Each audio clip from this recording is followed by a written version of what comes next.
ಅನ್ನೋ ಮಾತನ್ನ. ಸ್ವತಂತ್ರವಾದ ಮೀಡಿಯಾಗೆ ಬೇಕಾಗಿರುವುದು ಸ್ವತಂತ್ರ ಧ್ವನಿ. ಆ ಸ್ವತಂತ್ರ ಧ್ವನಿ ಉಳಿಸಲು ನೀವು ಮಾಡಬೇಕಾದದ್ದು ಇಷ್ಟೇ. ಅದೇನಪ್ಪಾ ಅಂತಂತಂದ್ರೆ ನಿಮ್ಮ ಕೈಲಾದಷ್ಟು ಸಹಾಯ ಈ ಚಾನಲ್ಗೆ ಮಾಡಿ ಹಾಗೂ ನಿಮ್ಮ ಧ್ವನಿಯನ್ನು ಕಾಪಾಡಿಕೊಳ್ಳಿ. ಆದ್ರೆ ಸಮೀಪ ಬಂದಿದ್ದು ಮಾತ್ರ ಗ್ಯಾರಂಟಿ. ಇದ್ರ ಹಿಂದೆ ಏನದನೋ ಅನ್ನೋಂಥ ಇನ್ನೂ ಕುತೂಹಲ ಮೂಡಿಸ್ತಾ ಇದೆ. ಯಾಕಂದ್ರೆ ಸತೀಶ್ ಅವರು ಸುಲಭವಾಗಿ ಬಗ್ಗುವಂಥ ವ್ಯಕ್ತಿ ಅಲ್ಲ, ನಂಬುವಂಥ ವ್ಯಕ್ತಿ ಅಲ್ಲ. He is a quite ಶ್ರೀವ್ಡ್.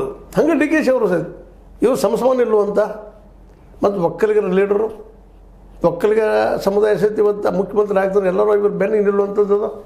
ಆದರೆ ಎಚ್ ಡಿ ಕೆ ಅದ್ರ ವಿರೋಧ ಮಾಡಿಸ್ತಾ ಇದ್ದಾರೆ. ಇದು ಆಗಬಾರ್ದಪ್ಪ, ಇವು ಮುಖ್ಯಮಂತ್ರಿ ಆದರೆ ಇದನ್ನು ಮುಂದೆ ನಮಗೂ ವೈರಿ ಆಗ್ತಾರೆ, ನಮ್ಮ ಕುಟುಂಬದ ರಾಜಕೀಯ ಹಾಳಾಗಿ ಹೋಗ್ತದೆ ಅವ್ರಿಗೆ ಭಯ.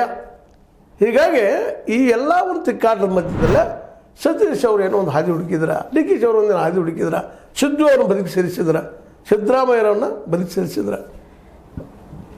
ಇವರ ಈ ರಾಜಕೀಯ ದಳಕ್ಕೆ ಬಲಿಯಾಗುವಷ್ಟು ಸಿದ್ದರಾಮಯ್ಯರು ವೀಕ, ರಾಜಕೀಯವಾಗಿ ದಡ್ರ ಅನ್ನೋ ಸಹಿತ ಇವತ್ತು ಚರ್ಚೆ ಆಗ್ತಾಯಿದೆ. ಯಾಕೆಂದ್ರೆ ಸಿದ್ದರಾಮಯ್ಯರು ಸಹಿತ ಅವರು ಹಠವಾದಿಗಳ, ಅದರಲ್ಲೂ ಸಿ ಎಮ್ ಚೇರ್ಮನ್ ಭಾಳ ಪ್ರೀತಿ ಅವ್ರಿಗೆ. ಜೆ ಎಚ್ ಪಟೇಲ್ ಜೊತೆಗಿನ ಹೋರಾಟ ಮಾಡಿದವರು, ನನಗೆ ಸಿ ಎಮ್ ಸೀಟ್ ಬೇಕಂತೇಳಿ. ಸ್ವತಃ ತಮ್ಮ ಗುರುಗಳಂತ ದೇವೇಗೌಡರನ್ನ ಬಿಟ್ಟು ಬಂದಂಥವ್ರು ಅವ್ರ ಮಗನ ಮುಖ್ಯಮಂತ್ರಿ ಮಾಡಿದ ಇಷ್ಟು ಅವರಲ್ಲೇ ಮುಖ್ಯಮಂತ್ರಿ ಸೀಟಿನ ಬಗ್ಗೆ ಪ್ರೀತಿ, ಆತ್ಮೀಯತೆ. ಮತ್ತು 2028ರವರೆಗೆ ನಾನಪ್ಪ ಅಂತ ಈಗ ಹಲವು ಸಲ ಅಂತಿದ್ದಾರೆ, ಒಮ್ಮೆಲ್ಲ, ಎರಡಲ್ಲ, ಮೂರಲ್ಲ, ಯಾವ ಕೇಂದ್ರಿಗೆ ನಾನಾ.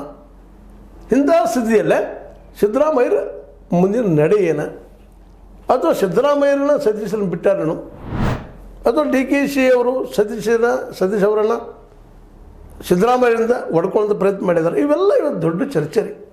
ಅಂದ್ರೆ ಒಟ್ಟಾರೆಯಾಗಿ ಇಲ್ಲೇ ಕುರ್ಚಿ ಸುತ್ತಮುತ್ತ ಏನು ನಡೆದಲ್ಲ ಇದು ಯುದ್ಧ, ಇದು ನಾವು ಅನ್ನೋದಿಷ್ಟ, ಇದು ಕಾಂಗ್ರೆಸ್ಸಿಗೆ ಹೊರತು ಬಿಡಬಾರದು, ಅದು ರಾಹುಲ್ ಕಾಂಗ್ರೆಸ್ಸಿಗೆ. ಯಾಕಂದ್ರೆ ಇಡೀ ದೇಶದಲ್ಲೇ ಇವತ್ತೇನಾದರೂ ಸ್ವಲ್ಪ ಆರ್ ಎಸ್ ಎಸ್ ಅಂತ ಬಲಿಷ್ಠ